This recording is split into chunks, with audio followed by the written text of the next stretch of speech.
തൃണമൂൽ കോൺഗ്രസ് പോയതോടുകൂടി ബംഗാളിലും ശാന്തി ഇല്ലാതായി തന്നെ പറയേണ്ടി വരും. കാരണം കഴിഞ്ഞ ദിവസം ഒരു മലയാളിയാണ് തച്ച് കൊന്നത്.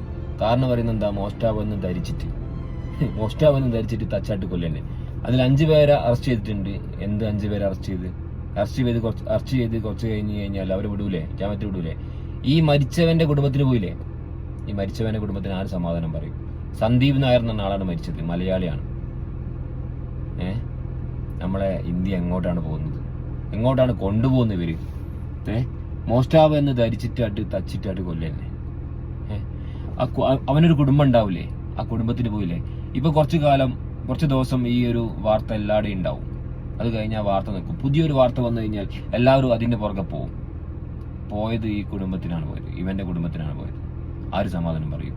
ഈ 5 പേര് ഇപ്പം അറസ്റ്റ് ചെയ്തിട്ടുണ്ട്. അവർ കുറച്ച് കഴിഞ്ഞാൽ ജാമ്യത്തിൽ വിടും. അവർ വീണ്ടും അടുത്ത ക്രിമിനൽ കേസുമായിട്ട് അവർ പോകും. ഈ കുടുംബത്തിന് പോയി, അത്രേ ഉള്ളൂ. വല്ലാത്തൊരവസ്ഥ തന്നെ കേട്ടോ. സന്ദീപിന്റെ കുടുംബത്തോടൊപ്പം ദുഃഖത്തിൽ പങ്കുചേരാനല്ലാണ്ട് നമുക്ക് വേറൊന്നും ചെയ്യാനില്ല.